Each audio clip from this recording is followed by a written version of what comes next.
হালাল ভাবে ধনী হতে চাইলে সকাল বিকাল একটি দোয়া 7 বার পড়ুন। এটা নবীজি সাল্লাল্লাহু আলাইহি ওয়াসাল্লাম নিজে শিক্ষা দিয়েছেন। আবু দাউদ শরীফের 1555 নম্বর হাদিস। আবু সাঈদ খুদরি রাদিয়াল্লাহু তাআলা থেকে চমৎকার হাদিসটা এসেছে, যাদের হালাল ভাবে ধনী হওয়ার ইচ্ছা আছে এবং সম্পদশালী হতে চান, ঋণ থেকে মুক্তি পেতে চান, তারা এই আমলটা অবশ্যই করবেন।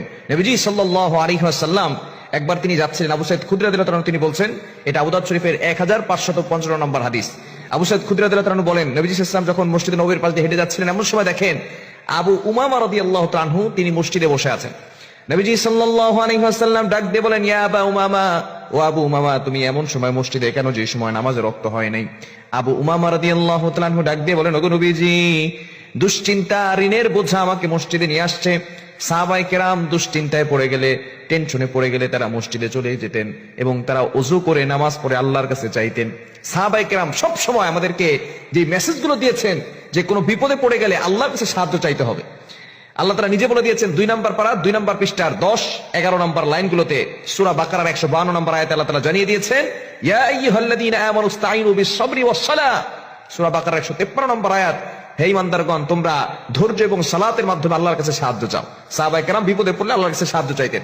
আবু উমামা রাদিয়াল্লাহু তাআলা মসজিদে চলে গেছেন। নবী সাল্লাল্লাহু আলাইহি ওয়াসাল্লাম বলতেছেন, ও আবু উমামা, ইয়া আবু উমামা, হে আবু উমামা, তুমি এখানে বসে আছো নামাজ রক্ত ছাড়া? তিনি বলতেছেন, টেনশন আর ঋণের বোঝা জর্জরিত হয়ে আমি মসজিদে এসেছি। নবী সাল্লাল্লাহু আলাইহি ওয়াসাল্লাম বললেন, আবু উমামা, তোমাকে এমন কি কোনো বাক্য শিক্ষা দিব না যে বাক্যর আমল করলে আল্লাহ পাক রব্বুল আলামিন তোমাকে ঋণের বোঝা দূর করে দিবেন, তোমার টেনশন দূর করে দিবেন, দুশমনের দুশমনি থেকে আল্লাহ তোমাকে হেফাজত করবেন এবং আল্লাহ তোমাকে হালাল ভাবে ধনী বানিয়ে দিবেন। সুবহানাল্লাহ বিহামদি।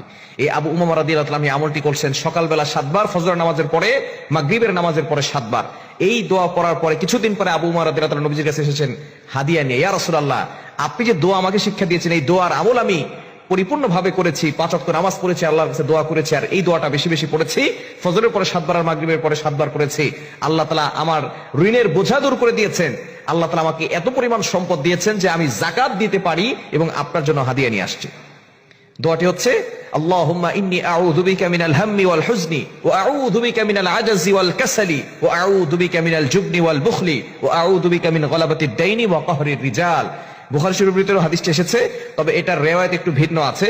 তবে এই হাদিসটা আবু দাউদ শরীফের 1555 নম্বর হাদিস। নবীজি সাল্লাল্লাহু আলাইহি ওয়াসাল্লাম চমৎকার এই দোয়াটা শিক্ষা দিয়েছেন। এই দোয়াটা ফজরের পরে 7 বার পড়বেন, মাগরিবের পরে 7 বার পড়বেন। আল্লাহ তাআলা গায়বী সাহায্য আপনাকে দান করবেন, ঋণের বোঝা দূর করবেন, টেনশন মুক্তির ব্যবস্থা করে দিবেন। যারা ফ্রাস্ট্রেটেড পিপল আছেন, দারিদ্রতার ভিতরে পড়ে গেছেন, তারা এই দোয়াটা পড়বেন। যারা ঋণের বোঝায় জর্জরিত হয়ে আছেন, তারা এই আমলটি করবেন। আল্লাহ তাআলা আপনার ঋণ দূর করে দিবেন এবং আল্লাহ তাআলা আপনাকে হালাল ভাবে ধনী বানিয়ে দিবেন। দোয়াটি আবার বলছি, আল্লাহুম্মা ইন্নী আউযু বিকা মিনাল হাম্মি ওয়াল হুজনি ওয়া আউযু বিকা মিনাল আজাজি ওয়াল কাসালি ওয়া আউযু বিকা মিনাল জুবনি ওয়াল বুখলি ওয়া আউযু বিকা মিন গলাবাতিদ দাইনি ওয়া কাহরির রিজাল। এই দোয়াটা আমরা অবশ্যই পড়ব ফজর নামাজের পরে 7 বার, মাগরিবের নামাজের পরে 7 বার। আল্লাহ তাআলা টেনশন দূর করে দিবেন, ঋণের বোঝা দূর করে দিবেন, আল্লাহ তাআলা সম্পদশালী বানিয়ে দিবেন।